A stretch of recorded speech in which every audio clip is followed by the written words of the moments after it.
ayan guys, magpapagas na nga ako kasi empty na siya. So magpapagas ako ng 100 at check ko kung ilang litro ang makakasa 100. Ayan guys, no, 19970. So yun po ang call natin ngayon, no. So magtututo tayo mamaya kung ilang kilometro ang aabutin ng ating 100, no. Baka sabihin kasi iba kasi sabihin ng iba nagdadaya tayo. So ako po ay naka-D-type carb na po, no, galing kay Sir VK Rosy Shop, no. So at ito ay naka D-type carb na siya. So malakas, grabe. So yun guys, up to kayo guys. So yun na guys, nagpagas na nga tayo ng 1.4, no, sa halagang 100, naka 1.4, 1.47 tayo. So masusubukan isa ngayon. Ayan. So lakas ang barangkada niya. Grabe. Kakapanibago. Lakas. Lakas ang barangkada. Talagang hindi ka sisisihin dito. Hindi ka makisisi guys pag gusto na naka-D-type ka. No? Ang lakas. Oh, ayan oh. So ito yung guys, second day second day na test kasi off kasi ng asawa ko nung kahapon. So hindi ako nakapag-test. So ngayon second day testing of D-type carb.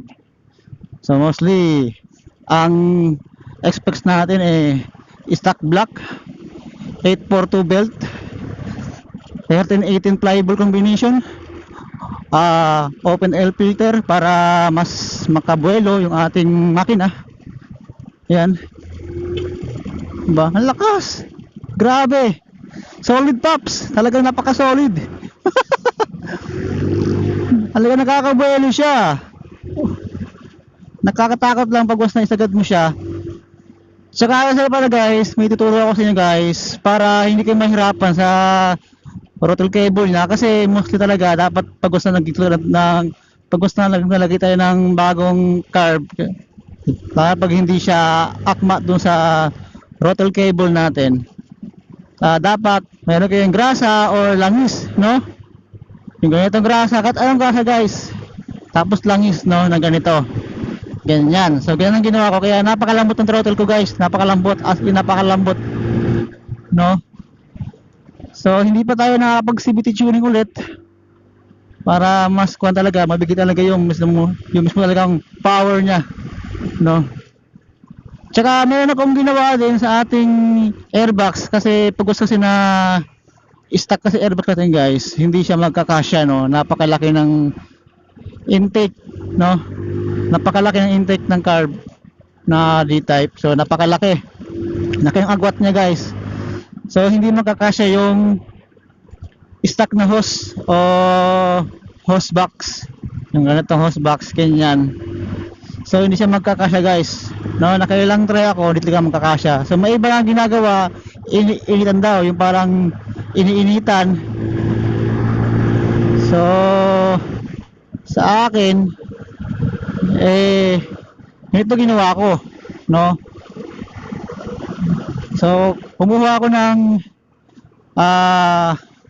bote ng soft drinks, yung yung tig 10, yung plastic, kasi saktong-sakto yan dyan, no. Nito yun, nakakabalid gaya dati na talagang hirap siya. Siguro kailangan pa siguro talaga ng modification pa sa sa panggilid pa,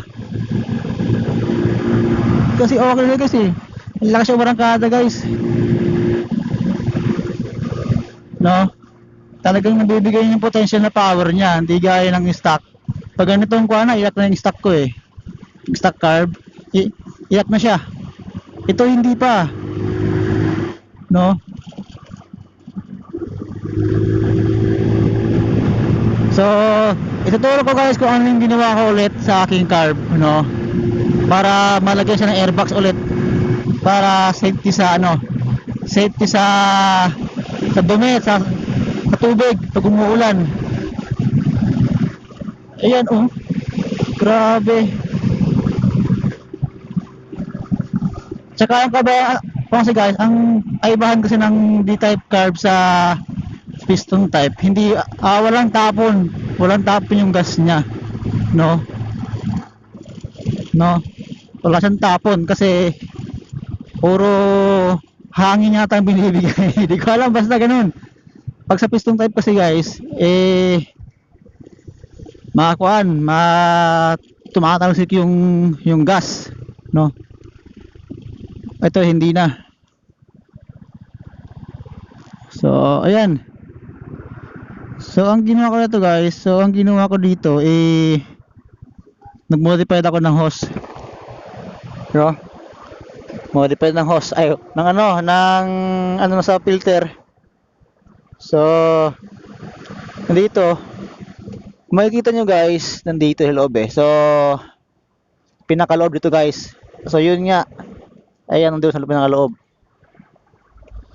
So ayan. So ayan guys, ayan yan ang ginawa ko sa kanya. Soft drinks po ng Royal yan.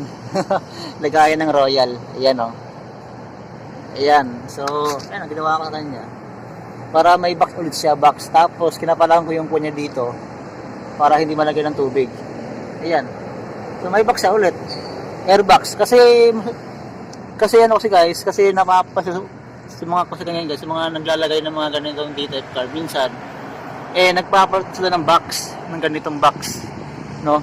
So, sa atin yung pa rin sa akin. Yan. Yung ginagawa niya. Diba? Yun ang ginawa ko yan guys. So may box pa rin siya. Yun.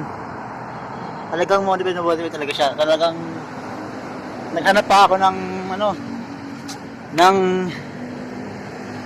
ng bote. Ayan. Tapos lock. Ayan yan. Makita nyo naman, may label pa siya. Di ba? May label pa. Kulay green pa. Di Royal po yan guys. Yan. May box siya. Diba? Maganda kasi yung ganyan guys.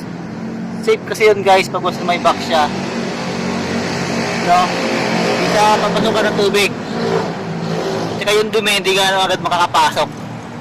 Tsaka ang kaibahan kasi sa kung guys, ang kaibahan kasi sa mga D-type carb, walang tapon yung gas niya guys. Walang tapon, no? Kasi diaphragm siya. So walang tapon yung gas niya.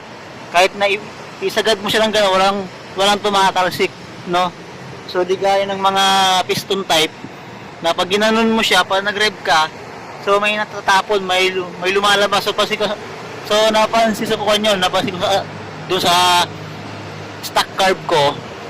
So napansin ko yon na pag once na nagre-rev ako, may tumatalsik na gas na sobra, no?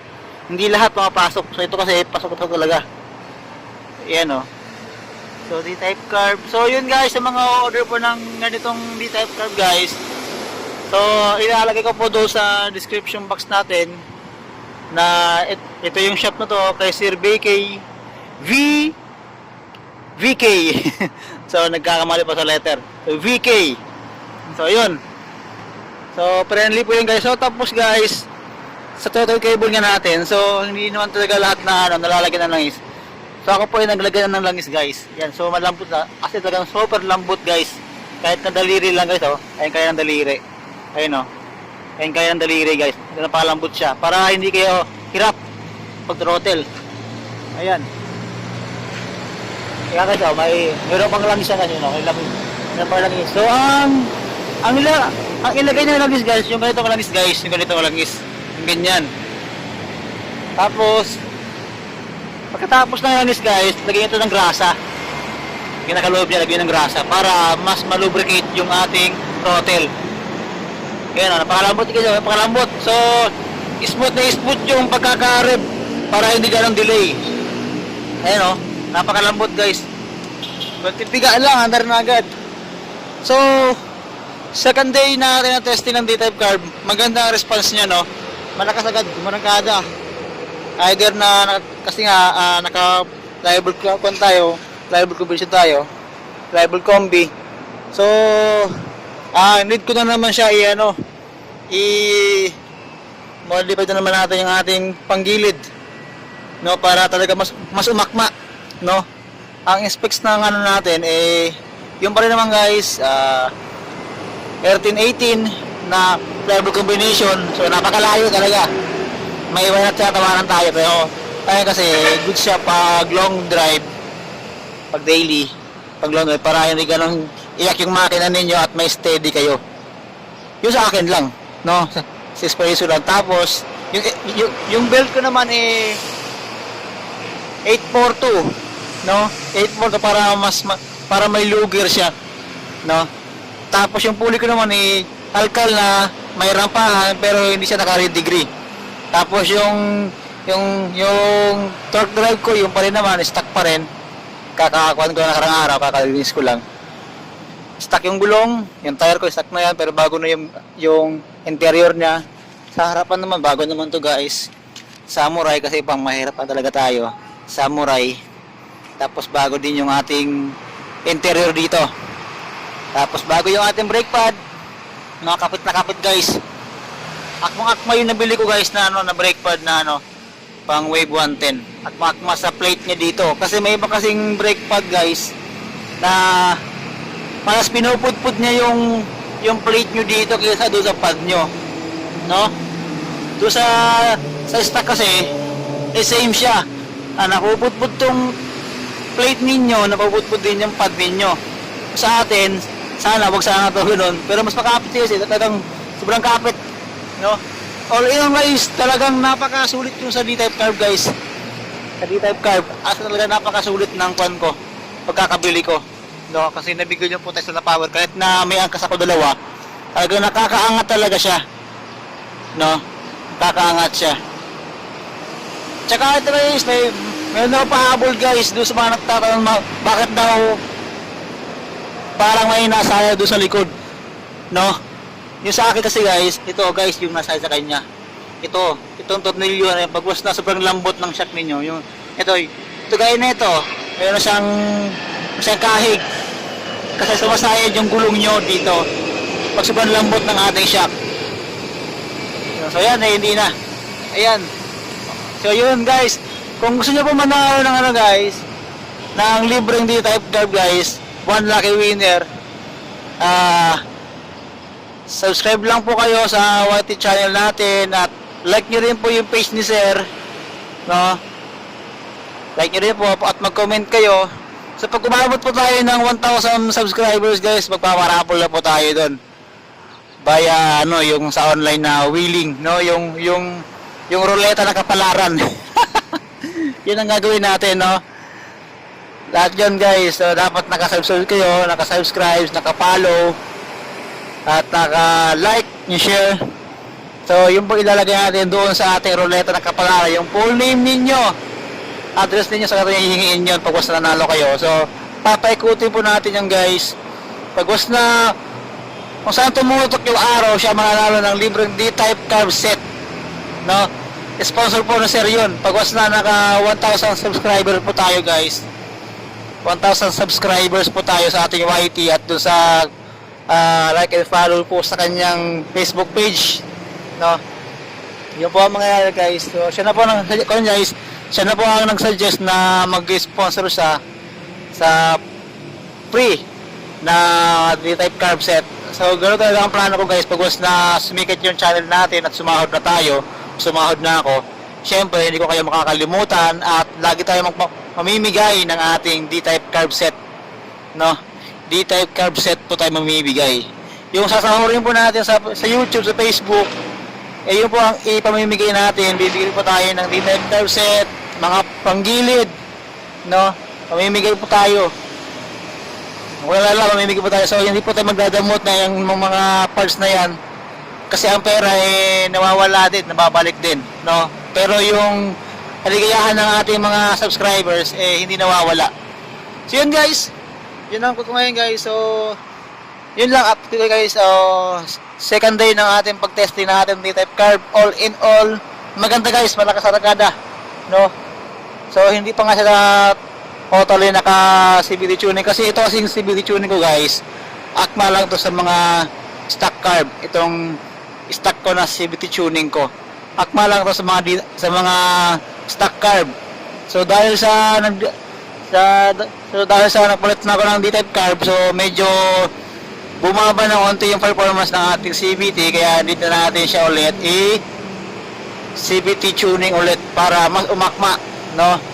Need ko na naman siguro mag fiber combination. At yung belt natin guys, medyo matagal na rin to, so need ko siguro talaga magpalit ng belt. Tsaka spring siguro pa sa lahat guys, papalitan ko na siguro yan kasi 1 year na sa akin to eh. So yun guys. So yun lang guys, kung may tanong kayo guys, comment lang kayo sa baba. So yun lang. Abangan nyo po guys, pag na nag 1,000 subscribers tayo, mamimigay tayo ng libreng D-type carb at sponsor na Sir B VK Rosel Shop. Sponsor po niya guys. Siya pa nagsabi na pag na nag 1,000 subscribers tayo sa variety natin, mag-sponsor tayo. Mapaparapol tayo ng libre. Yun lang guys. Lagi po tayo mag-iingat. Always pray. Huwag po natin lagi isagad yung ating throttle. Huwag tayo lagi pumagad ng top speed dapat sa highway. So maganda na yung mabalik yung pinaka-standard na power niya, pero huwag natin lagi i-steady sa pinaka-top speed kasi ang disgrasya guys, nasa top speed po yan, nasa bilis ng motor. Wala po yan sa motor, nasa sa driver po yan kung paano ka mag-drive. So nandun po yung pinaka-safety natin. Yun lang guys, try sa ating lahat at God bless.